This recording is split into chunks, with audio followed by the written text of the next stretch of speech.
Welcome to 5,000 years old city located in Dholavira called Harappan city, जो कि 1967-68 में खोजी गई थी और 2021 में इसे यूनेस्को वर्ल्ड हेरिटेज साइट का दर्जा मिला है। तो आओ इसे एक्सप्लोर करते हैं।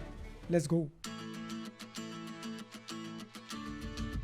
सबसे पहले हम वहाँ के म्यूजियम देखने गए, जहाँ पे एक्सकेवेशन के टाइम जो चीज़ें मिली वहाँ पे शोकेस की हुई थी। धौलावीरा म्यूजियम में आ चुके हैं।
म्यूज़ियम देखने के बाद लेट हो गया था, इसलिए हमने फिर होटल में चेक इन कर लिया। और गाइस ये रहा हमारा होटल का कमरा।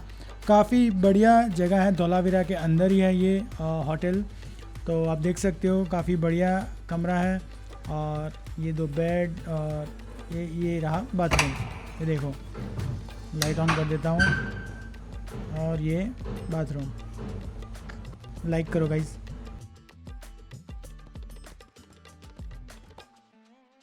तो गाइस अभी जस्ट हम खाना खा के इधर आए बाहर। खाना एक्चुअली मस्त था। डिनर इंक्लूडेड था पैकेज में, तो बढ़िया था। थोड़ा प्राइजी है होटल, बट खाना बहुत ही क्वालिटी मिला तो अच्छा लगा। और देखो कितना मस्त दिख रहा है। ओह ये देखो मस्त। वो हमारा रूम है उस साइड, वो वाला। और यहाँ पे हमने डिनर किया रेस्टोरेंट में। यहाँ पे रिसेप्शन एरिया है और ये रहा हेरिटेज रिसोर्ट। और यहाँ से देखो चांद एकदम दिख रहा है भाई, एकदम बढ़िया माहौल, एकदम मस्त परफेक्ट। और यहाँ पे मस्त गर्मी लेनी है तो ताप नहीं कर सकते हम। और इधर बैठने का पूरा एरिया है, बट इधर चलते हैं। ये देखो ठंडी में इधर बैठने का तो मज़ा आता है ना भाई। ओहो हो मस्त मस्त भाई, एकदम गरम गरम फील हो रहा है। ठंडी हवा आ रही है, उसके साथ गरम फील हो रहा है, तो मज़ा आ रहा है। थोड़ी देर बैठते हैं इधर, उसके बाद चलते हैं रूम। सुबह में ब्रेकफास्ट में ये था, चाय थी, पोहे थे, मेंदू बड़ा था। काफ़ी बढ़िया था ब्रेकफास्ट। अब हम हरप्पन सिटी की ओर जा रहे हैं और हमें सब कुछ डिटेल में पता चले, इसलिए हमने गाइड हायर किया है। કામ કરવામાં આવ્યું 1990 થી 2005 સુધી 15 વર્ષ સુધી આમાં કામ ચાલ્યું। કારણ કે અહીંયા ઘણા વર્ષોથી વરસાદ નથી એટલા માટે ગવર્મેન્ટ વર્ક આવી છે ચેક ડેમ બનાવવા માટે. સીલ ક્યાંથી લાવવામાં આવે છે પછી ધોળાવીરા નામ દેવામાં આવ્યું. તેમણે તે સીલ છે રિસર્ચ કરવા માટે દિલ્હી મોકલેલું. ત્યાંથી રિસર્ચ કરવામાં આવી તો 5000 વર્ષ જૂનું બતાવ્યું. પછી ત્યાંથી આર્કોલોજીકલ ટીમ આવી અહીંયા રિસર્ચ કરવામાં આવે તો માટીમાં દબાયેલું આખું નગર મળી આવે છે. આ નગર છે 3 ભાગમાં વહેંચાયેલું છે, અપર ટાઉન, મિડલ ટાઉન અને લોઅર ટાઉન. ટાઉનના હિસાબે કહેશે કે લોઅર ટાઉનમાં લોઅર ત્યાંની લેબરવાળા મજદૂર લોકો, મિડલ ટાઉનમાં મધ્યમ વર્ગના લોકો અને અપર ટાઉનમાં હાઈ ક્લાસ યાની રોયલ ફેમિલી આપણે કહી શકીએ. મિડલ ટાઉન છે એ માર્કેટ હતો, ઇજિપ્ત છે, મેસોપોટેમિયા, મોહેંજો-દરો, લોથાલ, ત્યાંથી લોકો વ્યાપાર કરવા માટે અહીંયા આવતા. માર્કેટ હતું 5000 વર્ષ પહેલાં. અપર ટાઉન યાની રોયલ ફેમિલી, જે પૈસાવાળા લોકો, કે આમાં કોઈ રાજાના અવશેષ નથી મળી આવ્યા કે રાજા રહેતો તો એવું નથી. કાંઈ પણ આમ લોકો આપણે કેમ ગામમાં કોઈ પણ સાહેબ રીતે હેન્ડલિંગ કરતો એ રીતે કોઈ રાજાના અવશેષ નથી મળી આવ્યા. હા, કે નથી તો કોઈ દેવી દેવતાઓની મૂર્તિઓ મળી આવી. પહેલાં લોકો નેચરની જ માનતા એ સમયમાં. નથી તો કોઈ કરન્સી મળી આવી. પહેલાં લોકો બાર્ટર સિસ્ટમ યુઝ કરતા, કાંઈ પણ વસ્તુ એક્સચેન્જ કરતા, કાંઈ પણ વસ્તુ. આ આખી સાઈડ છે 250 એકરમાં ફેલાયેલી છે. 250 એકરમાં અત્યારે એક્સકેવેશન ખોદકામ કરેલું 20% જ ખોદકામ કરેલું છે, 80% હજી ખોદકામ કરવાનું બાકી છે. વધારે પડતું એક્સકેવેશન અપર ટાઉનની અંદર કરેલું, મિડલ ને લોઅર છે હજી માટીમાં કવર છે, તે ખોદકામ વધારે નથી કરેલું. કે જે આર્કોલોજીકલ પાસે જે ટેક્ચર જોવાનું મશીન આવે છે, જમીનનું અક્ષર કરે છે, એનાથી આ 3D મેપ બનાવેલું છે. આ 2 રિવરની વચ્ચે બનેલું છે આખું નગર. મનહર ને માનસર 2 નદીઓ છે જે આજે પણ વરસાદના સમયમાં ચાલે છે, જે સિઝનેબલ રિવર છે. સિઝનમાં આજે પણ આમાં એની અંદર પાણી આવે છે. કે આ નગરના લોકોએ શું કર્યું, અહીંયા ચકબંધ બનાવેલો, ચકબંધ બનાવીને અહીંયાથી નદીને ડાયવર્ટ કરેલી છે. નદીને ડાયવર્ટ કરીને રિઝર્વરમાં પાણી લઈ જવા માટે યુઝ કરતા. અપર ટાઉનની અંદર જોશું આપણે, એમાં 3 ગેટ મળી આવે છે, ઈસ્ટ, વેસ્ટ ને નોર્થ. જે નોર્થ ગેટ છે તેને મેઇન ગેટ કહેવામાં આવે છે, કારણ કે ત્યાંથી 10 અક્ષરનું સાઇનબોર્ડ મળી આવે છે, જે વર્લ્ડમાં હજી સુધી તેને કોઈ વાંચી શક્યું નથી. એક અક્ષર 1 ફૂટનો છે, વ્હાઇટ જીપ્સમથી લખેલું છે તે સાઇનબોર્ડ. આજે પણ નોર્થ ગેટની આગળ કવર કરીને રાખેલું છે. આર્કોલોજીકલ કહેવું એવું છે કે માટીમાં રેતું ખરાબ નથી, એટલા માટે કે કોઈ વાંચી શકે તો એનું ઇનામ સરકાર તરફથી રાખવામાં આવ્યું છે. 8 કરોડ 58 લાખ રૂપિયા ઇનામ રાખવામાં આવ્યું છે. અને સાઉથ દક્ષિણ બાજુ કોઈ ગેટ મળી આવતો નથી. દક્ષિણ બાજુ આવા રિઝર્વર મળી આવે છે, આવા 16 રિઝર્વર મળી આવે છે, જે ઇન્ટરકનેક્ટેડ બનાવેલા છે. એક ભરાઈ જાય, ઓવરફ્લો થઈને પાણી બીજામાં જાય છે. અત્યારે ખોદકામ કરીને રિઝર્વર બહાર કાઢેલા 5 રિઝર્વર બહાર કાઢેલા છે, 11 છે હજી માટીમાં કવર છે, જે ખોદકામ નથી કરેલું. આપણે જોઈશું ઈસ્ટમાં સ્ટેપ લાગેલા છે, નોર્થમાં સ્ટેપ લાગેલા છે. વેસ્ટ ગેટ છે રેમ્પમાં આપેલો છે. કાંઈ પણ મોટો સામાન લઈ જવું હોય તો અપર ટાઉનની અંદર વેસ્ટ ગેટથી એન્ટર થશે. અને સર્વેન્ટ ક્વાર્ટર કહેવામાં આવે છે. કાંઈ પણ લોકો ચક્કર અપર ટાઉનની અંદર મોટો સામાન લઈ જશે. નોર્થ ગેટની સામે અહીંયા સ્ટેડિયમ મળી આવે છે. 10,000 લોકો બેસીને જોઈ શકે એટલું મોટું સ્ટેડિયમ મળી આવે છે. એ લોકો તેમાં કાંઈ પણ કલ્ચર પ્રોગ્રામ કરતા, રેસબેલ બેસીને છે, કાંઈ પણ થઈ શકે. કે 283 મીટર લંબાઈ છે, 47 મીટર પહોળાઈ છે સ્ટેડિયમની. કે 283 મીટર લંબાઈ છે તો રેસિંગ માટે યુઝ થતું. કે 5000 વર્ષ પહેલાં જે વ્હાઇટ રણ હતું એ સમુદ્ર હતું. કે હરપ્પન ઇન્ડસ વેલી સિવિલાઇઝેશન, સિંધુ ઘાટીની સભ્યતા કહી શકીએ. કે 1920માં જે મોટો કોઈ અર્થક્વેક આવવાના કારણે જે સિંધુ નદી છે પાકિસ્તાનમાં ડાયવર્ટ થઈ ગઈને આ સુકાઈને આખું વ્હાઇટ રણ બની ગયું. પછી જે સી રૂટ હતું એમનું ખતમ થઈ ગયું. પછી લોકો વ્યાપાર કરવા માટે આવી ન શકે. પછી લોકો માઇગ્રેટ થઈ ગયા, લોકો છોડીને જતા રહે, છોડીને જવાનું રહેશે. સી રૂટ હતું એ ખતમ થઈ ગયું. પછી લોકો છોડીને જતા રહે. કારણ એમ કહેવામાં આવે છે 7 વાર ઉજળ્યું ને 7 વાર વસ્યું, કે 7 વાર લોકો રહેવા માટે આવ્યા ને છોડીને જતા રહ્યા. તો કારણ કે અપર ટાઉનની અંદર 40 ફૂટની જે એક્સકેવેશન કરવું તેમાં માટીના ટેક્ચર બનેલા હોય ને એના હિસાબે કહી શકીએ 7 સિવિલાઇઝેશન રહી ચૂકી છે આની અંદર. કે પહેલાં લોકો રહેવા માટે આવ્યા, મોટા મોટા રૂમ બનાવી દીધા, બીજા લોકો રહેવા માટે આવ્યા, એના ઉપર માટી નાખી, બીજા બનાવી રીતનું 7 લેયરમાં બનેલું છે. 7 સ્ટેજ કહી શકીએ. હા, 15 વર્ષ પહેલાં જે વ્હાઇટ રણ હતું સમુદ્ર હતું, ત્યાંથી લોકો શંખ વગેરે લાવીને પોલિશ કરીને હાથમાં પહેરવા માટે રિંગની નેકલેસ બનાવતા. સમયમાં શંખ કિંમતી હતું, ગોલ્ડ હતો પણ કિંમતી નહોતું એ સમયમાં. શંખથી બનાવેલી જ્વેલરી બહુ બધી મળી આવે છે, ત્યારે મ્યુઝિયમમાં રાખેલી છે. કહેવામાં આવે છે તો 70 મીટર લંબાઈ છે, 29 મીટર પહોળાઈ છે. અત્યારે આપણે ઊભા છીએ, સરની અંદર ઊભા છીએ, સામે કરેલું છે, એક જ છે, માટી હટાવી નથી શકે. કે 3 જગ્યાએ સ્ટેપ મળી આવે છે, એક ત્યાં છે, 2 ત્યાં છે, સામે સ્ટેપ વેલ પણ મળી આવે છે. કે જ્યારે અમુક બધું પાણી પૂરું થઈ જાય પછી પાણી લેવાનું છે, પછી લોકો તેમાંથી પાણી પીવા માટે યુઝ કરે. કે આખું નગર છે લાઇમસ્ટોન અને સેન્ડસ્ટોન 2 પથ્થરથી બનેલું છે. 3 કિલોમીટર આગળ આ નગરની ફેક્ટરી મળી આવે છે. લોકો ત્યાંથી પથ્થર પોલિશ કરીને લાવતા અને પછી આ નગર બનાવેલું. આ નગરના લોકોએ પથ્થર તોડવા માટે યુઝ કરેલું છે. જીપ્સમ ને ઘાસનો કચરો ને માટી લોકો યુઝ કરેલું છે પથ્થર તોડવા માટે. આવા 16 રિઝર્વર મળી આવે છે. ત્યારે ખોદકામ બાંધકામ કરીને બહાર કાઢેલા 5 રિઝર્વર, એક અહીંયા છે, 4 દક્ષિણ બાજુ છે, 11 છે જે માટીનું કવર છે.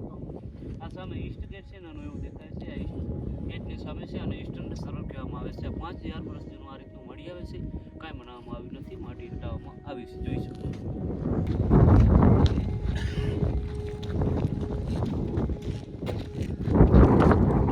अच्छा आम ડાયરેક્ટ એન્ટર ના થઈ શકી. હા, ડાયરેક્ટ એન્ટર. અહીંયા સામે નાનો એવો દેખાય છે ઈસ્ટ ગેટ છે.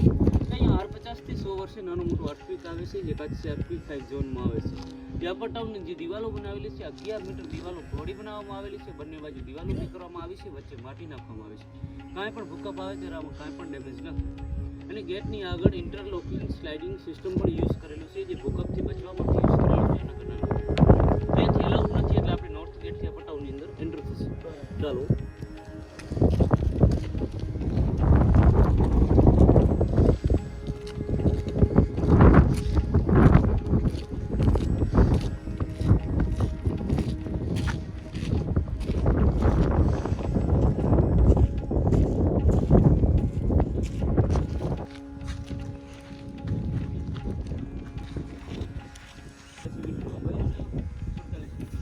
આ બધી જગ્યાએ સામે સ્ટેજ મળી આવે છે બેસવા માટે. તો 10,000 લોકો બેસીને જોઈ શકે એટલું મોટું સ્ટેડિયમ મળી આવે છે. એ લોકો ત્યાં કાંઈ પણ કલ્ચર પ્રોગ્રામ હોય, આ બેસી કાંઈ પણ જઈ શકે. આ સામે નાનો દેખાય છે ઈસ્ટ ગેટ છે, જે સ્ટેડિયમમાં એન્ટર થવા માટે આખું સ્ટેડિયમ છે. અહીંયાથી સામે એ ટાઈમ આવી તો બેસવાનો સ્ટેપ કરે તો જોરદાર કહેવાય. નિશાનો બનેલા છે, કટ મારેલા છે. જોઈ શકો. એટલા ઉપર બીજો પથ્થર રાખી આ બ્લોક થઈ જાય. એના ઉપર આખી ઘોડેલની માટીની છત બનાવવામાં આવે છે. કાંઈ પણ ભૂકંપ આવે છે, પથ્થર છે, સ્ટ્રાઇટ છે, પણ પડેની ભૂકંપ બચવા માટે યુઝ કરવામાં આવે છે. અપર ડાઉન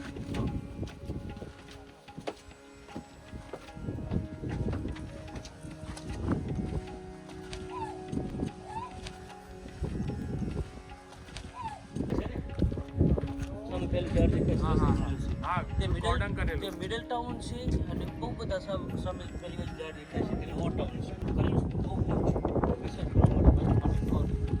કમન થઈ ગયું ભાઈ.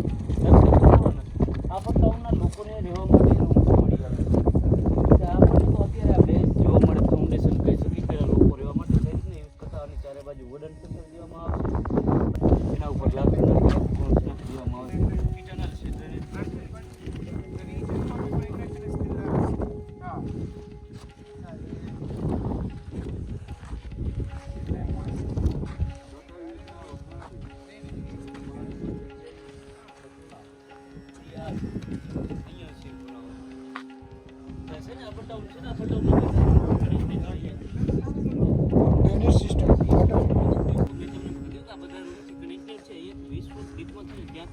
બહાર નીકળે છે. મેન્ટેનન્સ કરવા માટે અંદર જાય છે, તો એને ઓક્સિજન તો જોવા, અહીંયા ઓક્સિજન લેવા માટે એર રાખેલું છે, જોઈ શકો. એર ચેમ્બર રાખેલા.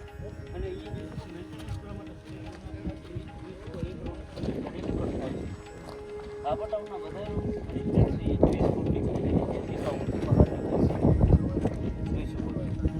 સ્ટેપ પણ આપેલા છે આની અંદર.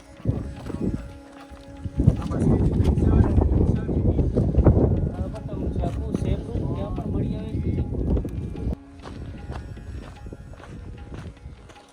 અહીં જોઈ શકો, જે આ ગોલ રાઉન્ડનું બનાવેલું છે કે લાસ્ટ લોકો રહેવા માટે આવ્યા, લેટ હડપણવાળા લોકો એણે બનાવેલું જે ગોલ રાઉન્ડનો ભૂંગા, જે ગુજરાતીની ઝોંપડી કે કચ્છમાં ભૂંગા કહે ભૂંગા કે 40 ફીટ નીચે એક્સેલેશન કરેલું હતું. તેમાં સ્ક્વેરમાં મળી આવે છે, ગોલ રાઉન્ડમાં કોઈ નથી મળી આવતા. લાસ્ટ લોકો રહેવા માટે આવ્યા, તેમણે બનાવેલા ગોલ રાઉન્ડમાં ભૂંગા કે ભટકેલી છે. ચારે બાજુ લાકડા ઉભા કરી તેને માટીથી લેપ લગાવી દેવામાં આવે, વચ્ચે સપોર્ટ માટે એક લાકડી, તેને ચારે બાજુ લાકડા, એના ઉપર કાંસ નાખી આખું કવર થઈ ગયું રહેવા માટે ટેન્ટ જેવું. અને જે આ બે પિલર દેખાય છે ને, જે મેં તમને કીધું સાઉથ સિવિલાઇઝેશનની અંદર એક શું કે આ છે ને 6 સિવિલાઇઝેશન વાળા લોકો હતા, એમનો રસ્તો બનેલો છે. મેઇન પિલર એન્ટ્રી એ ડિવાઈડર ઉભા કરેલા છે. એ સામે પણ આવા બે મળી આવે છે, પણ ડેમેજ થઈ ગયા છે. આ જોઈ શકો છો, આ ઈસ્ટ ગેટ છે. કે દિવાલો છે, મેં તમને કીધું 11 મીટર દિવાલો પહોળી બનાવી. અહીંયાથી આપણે બહાર હતા ત્યાં સુધી બનેલી છે. અને ગેટની આગળ ઇન્ટરલોકિંગ યુઝ કરેલું છે. મેં તમને પથ્થર બતાવ્યા કે એકની ઉપર બીજો પથ્થર રાખી દે. આ ગોલ્ડ રાઉન્ડનો પથ્થર દેખાય છે ને, પિલરના વાર કામ કરે છે. એકની ઉપર બીજો રાખી દે, આખો લોક થઈ જાય. એના ઉપર કાંઈ પણ માટીની છત બનાવવામાં આવે, કાંઈ પણ ભૂકંપ આવે ત્યારે પથ્થર છે સ્લાઇડ થાય પણ પડે નહીં. ભૂકંપથી બચવા માટે યુઝ કર્યો. આ લાઇમસ્ટોન પથ્થર છે, એ સમયમાં લોકો પથ્થર પોલિશ કરેલું જોઈ શકો છો. આવા 7 પથ્થર મળી આવે છે. અત્યારે જોવા માટે અહીંયા એક જ રાખેલું છે. 6 છે નેશનલ મ્યુઝિયમ દિલ્હી લઈ ગયા છે, કારણ કે આ મ્યુઝિયમ છે 2007માં બનેલું, કે જ્યારે મેન વસ્તુ મળી આવી નેશનલ મ્યુઝિયમ દિલ્હી લઈ ગયા છે. અહીંયા જોઈ શકો. અને શાવર બાથ કહેવામાં આવે છે, જે લોકો સ્નાન કરવા માટે યુઝ કરતા. કે સામે કૂવો દેખાય છે, કૂવાથી આ બંને કનેક્ટેડ છે. જ્યારે કૂવાથી પાણી બહાર કાઢશે ત્યારે આ બંનેમાં પાણી આવશે. આવવા જવા માટે સ્ટેપ લાગેલા છે. શાવરના વાર પાણી આવે છે. ત્યાં તો વરસાદના કારણે માટી આવી ગયેલી છે. 3 ફૂટ ડીપનું ગોળ રાઉન્ડનો પથ્થર રાખેલો છે. પથ્થર રાખેલો છે અને નીચે ટનલ બનાવી છે. જ્યારે હડકવાવાળા લોકો છે પથ્થરમાં બેસીને સ્નાન કરે છે, ત્યાંથી શાવરના વાર પાણી આવે છે. સ્નાન કરે છે, જે વેસ્ટ પાણી છે એ પથ્થર છે હટાવીને વેસ્ટ પાણી ટનલથી બહાર નીકળે છે. વધારે પડતા આમાંથી મુલતાની માટી મળી આવે છે. પહેલાં લોકો સ્નાન કરવા માટે યુઝ કરતા, અત્યારે વગેરે યુઝ કરે છે. પહેલાં લોકો માટી યુઝ કરતા. એ મોહેંજો-દડો છે એમાં બ્રેડ બાથ મળી આવે છે, એ શાવર બાથ છે. ત્યાંથી ટનલ આવે છે. આ ચારે બાજુ છે જે મોટા મોટા પથ્થર લગાવેલા છે, એની પાછળ 2 ફૂટ મુલતાની માટીનો લેપ લગાવેલો છે. જે માટી છે એ પથ્થરને ઠંડો રાખે છે, પથ્થર છે એ પાણીને ઠંડો રાખે છે. મુલતાની માટી છે પાણીને ઠંડુ પણ રાખે છે, ફિલ્ટર પણ બનાવે છે. એ જોઈ શકો. આ 45 ફૂટ અત્યારે ડીપમાં છે, ત્યારે એક્સકેવેશન કરેલું છે. આજે આપણે કહીએ છીએ કે 20 ફૂટ હજી એક્સકેવેશન કરી તો આનું રાઉન્ડ નથી આવેલું, લેવલ નથી આવેલું, એક્સકેવેશન નથી આવેલું. અહીં જોઈ શકો. અહીં તમને રસીના નિશાનો દેખાય છે, રોપ બનેલા પથ્થર ઉપર જોઈ શકો છો. અહીં જોઈ આ નગરના લોકો શું કરતા, અહીંયા ફૂલી જેવું લગાવવામાં આવે છે. સામે લોક કરવા માટે પથ્થર આપેલો છે. સામે લાઇમસ્ટોન પથ્થર છે, તે એનિમલ રહે છે. એનિમલ છે એ ગોળ રાઉન્ડ ફરે છે, અહીંયાથી પાણી બહાર આવે છે. પથ્થર છે તે સ્લોપમાં રાખેલો છે, અહીંયાથી પાણી બહાર કાઢવું. પથ્થર પર પાણી નાખવાથી અહીંયાથી અંડરગ્રાઉન્ડ વોટર ચેનલથી તે બંનેમાં પાણી જાય છે. કૂવાથી તે બંને મળી આવે છે, એટલા માટે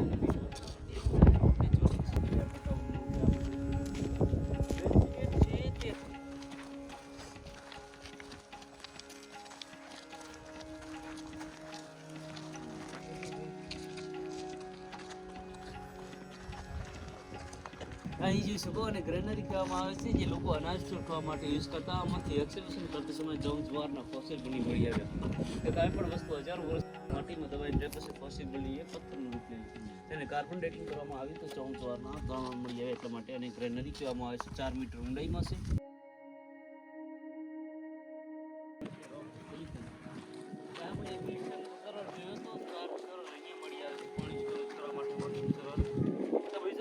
આપણને સ્પેક જોવા મળે છે. આમાં જોઈ શકો છો રેમ્પમાં રસ્તો બનેલો છે કે જો વધારે માત્રામાં પાણી જોઈએ તો કાંઈ પણ બેલગાડી કાંઈ પણ એનિમલ અહીંયાથી પાણી ભરીને લઈ જઈ શકે છે. આપણે તમને ઇન્વેસ્ટિગેટ કરી નાખવું છે.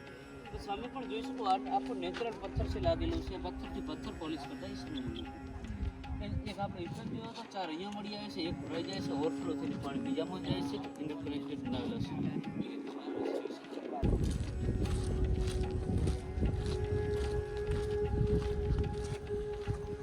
अभी हमने पूरा देखा अपर टाउन लोअर टाउन कैसे पहले लोग रहते थे. ठीक है, अभी तो 20% खाली खोजा है, 80% तो बाकी है अभी. तो धीरे धीरे वो काम भी शुरू करेंगे तो वो भाई देखने लायक होगा, बहुत मज़ा आया. तो गाइज ये थी कुछ glimpse of Harappan city in Dholavira. कैसा लगा आज का वीडियो कमेंट सेक्शन में ज़रूर बताना, और व्लॉग्स के लिए लाइक एंड सब्सक्राइब ज़रूर करना. Thank you so much guys for watching. मिलते हैं नेक्स्ट वीडियो में. Good bye.